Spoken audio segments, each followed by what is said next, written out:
আসসালামু আলাইকুম এভরিওয়ান, মৌসুমী ডেইলি ব্লগসে আপনাদের স্বাগতম। সরাসরি একদম মাংস রান্নায় চলে এসেছি। মাংসটা আমার একদম কষানো হয়ে গিয়েছে। আমি এখানে আলু দিয়ে দিলাম। আলু দিয়ে ভালো করে কষিয়ে তারপরে ঝোল করব। তো আজকে মেইন রান্না আমার এই মাংস রান্না না। মাংস রান্না তো সবসময় আপনাদের সাথে শেয়ার করি। আজকে টুকটাক আরো যা কিছু রান্না করেছি আপনাদের সাথে শেয়ার করব।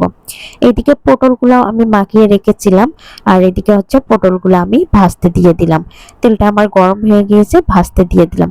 পটল ভাজা দিয়ে আবার মাংসটা আমি দেখার জন্য আসছি। যেহেতু আমি আলু দিয়েছি, আলু দেওয়ার পর মাংসটা ভালো করে কষিয়ে নিতে হবে।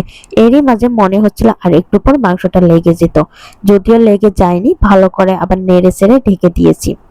মাংসটা আমি অনেকবার করে কষিয়ে নেই, শুধু আমি না, অনেকেই হয়তোবা ভালো করে কষিয়ে নেয়। গরুর মাংস যত ভালো করে কষানো হবে ততই কিন্তু স্বাদ হবে। মাংসটা আবার আমি নেড়ে চেড়ে দিয়ে এখন পটলগুলো আমি উল্টাই দিতে আসলাম।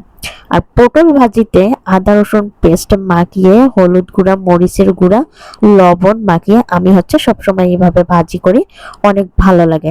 পটল ভাজিতে কিন্তু আদা রসুনের পেস্ট ভালো লাগে, অনেক ভালো লাগে। আপনারা যারা শুধু হলুদ গুঁড়া মরিচ গুঁড়া দিয়ে পটল ভাজি করেন, তারা একদিন সামান্য পরিমাণে আদা রসুনের পেস্ট দিয়ে মাখিয়ে তারপরে পটল ভাজি করে খেয়ে দেখবেন, একটা অন্যরকম স্বাদ লাগে। আমার এদিকে পটল ভাজিগুলো হয়ে গিয়েছে, আমি পটল ভাজিগুলো নামিয়ে নিলাম।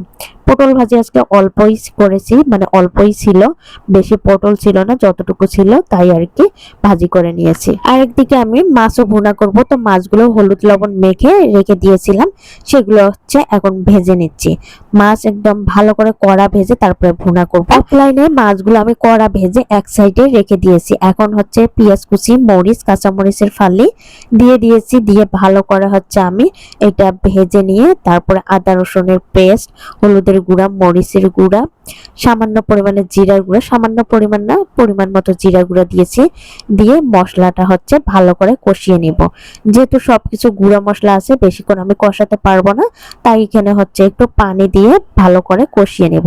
এই তো পানি দিয়ে দিলাম, আমি পানি দিয়ে তারপর এখন মশলাটা কষিয়ে নেব। আর আমার মশলা কষানো হয়ে গিয়েছে, তেলটাও ছেড়ে দিয়েছে, মশলার উপরে তেল ভেসে এসেছে। এখন আমি মাছগুলো দিয়ে দিলাম। মাছগুলো দিয়ে ভালো করে আমি একটু উল্টে পাল্টে নিয়ে রেখে দিয়ে তারপরে ঢেকে দিব। ঢেকে দিয়ে আর এই মাছে বেশি আমি পানি দেব না। তো মাছটা আমার কষানো হয়ে গিয়েছে, মাছটা তলে একটু হালকা হালকা লেগে গিয়েছে, এখন আমি পানি দিয়ে দিলাম। মাছ আমরা সবসময় দেখা যায় বেশি পরিমাণে একটু ঝোল রাখা হয়, আজকে একদমই ঝোল রাখবো না, ভালো করে একদম ভিজা ভিজা রাখবো। আমাদের বাসায় মাছের ঝোলটাই বেশি পছন্দ করে, এই জন্য একদম ভুনা ভুনা করা হয় না। যাই হোক, আমার মাছ রান্নাটা হয়ে গিয়েছে, এখন আমি মাছ রান্নাটা নামিয়ে নিচ্ছি। গরম গরম ভাত আর এইরকম মাছ ভুনা খেতে কিন্তু দারুণ লাগে। আজকের মতো এই পর্যন্ত, সবাই ভালো থাকবেন, আল্লাহ হাফেজ।